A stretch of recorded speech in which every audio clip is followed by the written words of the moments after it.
बिस्मिल्लाहिर्रहमानिर्रहीम। अस्सलाम वालेकुम। 9th class.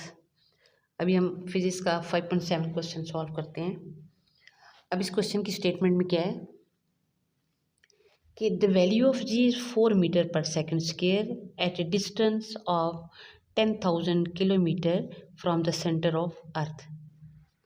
Find the mass of earth. अब यहाँ पे देखिए मास ऑफ अर्थ तो चेंज नहीं होता, कहीं भी चले जाएं, ज़मीन की जितनी हाई ऊपर ज़मीन की सरफेस से ऊपर जाएं, जितना भी जाएं, थोड़ा जाएं ज़्यादा जाएं, उसका मास चेंज नहीं होता। लेकिन क्वेश्चन में उन्होंने पूछा कि जैसे जैसे ज़मीन से ऊपर जाएं तो आपको पता है कि जी की वैल्यू क्या होती है, कम होती है। अब यहाँ पे कितने ऊपर गए हैं ये उन्होंने बताया 10,000। वो कहते हैं जब 10,000 ऊपर जाएंगे किलोमीटर तो जी की वैल्यू 4 होती है, वहाँ पर मास ऑफ अर्थ क्या होगा। अब यहाँ गिवन डेटा क्या है कि द वैल्यू ऑफ जी क्या है 4 metre per second square, distance from centre of earth 10,000 kilometre. आप किलोमीटर को मीटर में चेंज कर लें, किलोमीटर क्या 10⁻³ यानी 1000 होता है मीटर। ये हमारा आ गया 10⁻7 मीटर। हमने फाइंड क्या करना है, मास ऑफ अर्थ। सोल्यूशन क्या है कि यहाँ पे जी किसकी इक्वल है, G M E capital G gravitational constant, नीचे क्या है आर स्क्वायर। आप इसमें मैस को सेपरेट करने के लिए अब यहाँ जब मैस इधर है तो आर क्या होगा, क्रॉस मल्टीप्लाई में जी के साथ, और जो ग्रेविटेशनल कांस्टेंट है वो ऊपर है तो क्रॉस मल्टीप्लाई में नीचे आ जाएगी, तो हमारा मास ऑफ अर्थ का ये फार्मूला बन जाएगा। अब यहाँ पे देख, मैं आपको इससे पिछले क्वेश्चन में बताया है कि ये जो वैल्यू होती है ना मास ऑफ अर्थ, तो अपने फाइंड करना है। रेडियस जो है ना क्वेश्चन में चले दिया हुआ है। अब ग्रेविटेशनल कांस्टेंट आप यहाँ बेशक साइड पे लाइन लगा के या इधर ही लिख दें कि we know that gravitational constant is equal to जो इसकी वैल्यू है, ये आप पहले लाजमी मेंशन करें। बेशक यहाँ पे लाइन लगा के लिखें कि we know that G is equal to 6.673। ये जितना आप स्टेप बाय स्टेप दिखाने वाले को बताएंगे तो इतना ही अच्छा असर पड़ेगा और आपको अच्छे मार्क्स मिलेंगे। अब यहाँ मास ऑफ अर्थ की वैल्यू हमने फार्मूला ये निकाला, तो जी की वैल्यू क्या गिवन थी 4, आर हमने निकाला था 10⁻7, जी की वैल्यू ये है। अब 7 2 14, ये नीचे माइनस है तो ऊपर ले गए हैं प्लस। अब यहाँ से दोनों को ऐड किया तो हमारे पास वैल्यू क्या आई है 25, लेकिन 4 डिवाइडेड दिस हमने हल किया तो क्या है 0.59। अब यहाँ पे देखें, मैंने आपको पहले बताया कि अगर हम पॉइंट को पीछे लेके जाते हैं तो 10 की पावर क्या होती है माइनस, तो हम एक पॉइंट पीछे लेके गए 10 की पावर -1। 25 में से 1 निकाले 24, और मास ऑफ अर्थ की यूनिट क्या है kg। अब देखिए यहाँ पे राउंड करें तो वही आता है 6 10 की पावर 24। तो मास ऑफ अर्थ वो कहीं भी जाएं उसकी वैल्यू चेंज नहीं होती। अब हमारा रिजल्ट क्या आया कि when the value of G is 4 metre per second square then the mass of earth is 5.99 10 की पावर 24। इसको आप ये भी लिख सकते हैं 6 मल्टीप्लाई 10 की पावर 24। हमारा क्वेश्चन है at what attitude the value of G would become 1/4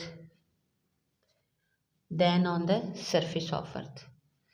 यानी हम कितनी हाइट पे जाएं तो जी की वैल्यू जो है वो ज़मीन की जो अर्थ पे जो वैल्यू होती है उसका 1/4 हो जाती है।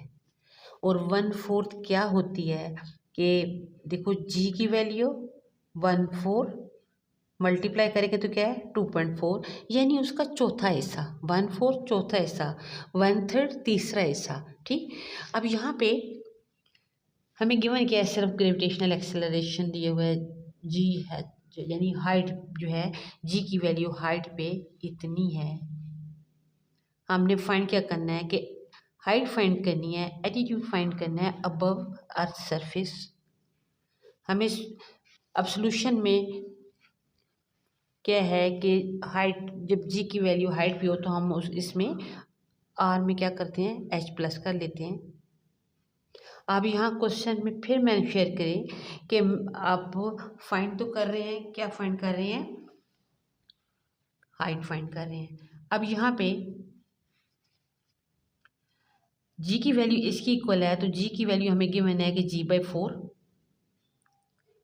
जी/4 जी की वैल्यू हमने लगा दी जो क्वेश्चन में गिवन है। तो यहाँ पे वही फार्मूला लगा कि G/m/r+h²। ये हमने इसको क्वेश्चन का नाम दे, इक्वेशन का नाम दे, 1 दे, 2 दे, ए दे, बी दे, जो मर्जी दे दे, हमने एक इक्वेशन का नाम दे दिया। अब वो हमें पता है कि मैथ ऑफ फोर्स किसकी इक्वल है, G/r²/g। ठीक, अब ये अगर इसके इक्वल है तो यहाँ से हम क्या करते हैं कि GME की वैल्यू निकालने लगे हैं। जी क्रॉस मल्टीप्लाई में इधर आ जाएगा, GME किसकी इक्वल आ जाएगा, G²। अब हमने ये करना है कि ये GME और ये GME, अब देखो हम यहाँ इसकी वैल्यू इसमें पुट करने लगे हैं। GME is equal to GR²। ये दोबारा रिपीट करूँ कि ये तो हमारा फार्मूला है एट ए हाइट पे, ये हमारा फार्मूला एट ए हाइट पे नहीं है, लेकिन हमें पता है कि मैथ ऑफ फोर्स इसकी इक्वल होता है। जी क्रॉस मल्टीप्लाई में उधर चला गया, अब GM is equal to GR² हो गया। अब हम इस GME की वैल्यू जो है हम इक्वेशन जो हमने खुद अपना नाम दिया हुआ है वहाँ पुट करते हैं, यानी इसकी जगह GR²। GR² जब हमने पुट किया यानी हमारा क्या किया, सिर्फ इसकी जगह ये GR² पुट कर दिया। अब दोनों तरफ से G और G कट गया, जब ये G कट गया तो अब यहाँ पे देखिए ये 4 क्रॉस मल्टीप्लाई में R² के साथ आ गया और R+h² क्रॉस मल्टीप्लाई में इस तरफ चला गया। अब हमारे पास है R+h² और 4R²। हमें क्या चाहिए, हाइट। हमने सबसे पहले क्या करना, इसका स्क्वायर रूट ख़त्म करना है। तो यहाँ हम क्या लिखेंगे, taking square root on both sides, क्योंकि हमने h फाइंड करना है तो ऊपर ये 2 इससे कट गया। अब ये किसका स्क्वायर है, 4, 2 का, ये किसका स्क्वायर है, r का। आपकी मर्जी है तो पहले एक स्टेप कर लो, अंडर रूट के अंदर लिख लो 2r², फिर वो 2 काट दो। तो ये मैंने डायरेक्ट निकाल दिया, 4 2 का स्क्वायर है, r का स्क्वायर है, तो ये r का है। अब यहाँ से हम क्या करेंगे, इस r को उधर ले गए हैं, तो 2r में से एक r के क्या है, r, हाइट कितनी है, r। अब देखें उन्होंने कहा था कि कहाँ पर g की value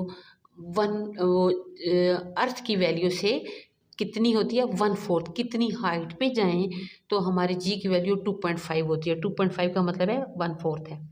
eight a height of 1 earth radius, ये 1 अर्थ रेडियस है, at a height of 1 earth radius the value of G is 2.5 लिख सकते हैं, 1/4 लिख सकते हैं। 1/4 का मतलब ये जी की वैल्यू हमारी अर्थ सरफेस पे है, यानी 10, उसका 1/4 जहाँ पर होता है वहाँ पर कहाँ होता है, जब ज़मीन से हम जितना ज़मीन का रेडियस है इतना ही ज़मीन से ऊपर जाएं तो वहाँ जी की वैल्यू डिक्रीज़ होके 2.5 हो जाती है। अब इंशाल्लाह इसके 2 क्वेश्चन रह गए हैं, तो अगले 2 क्वेश्चन इंशाल्लाह उनके साथ हम मिलेंगे। कौन कौन सा रह गया, 5.9 और 5.10। अल्लाह हाफिज़।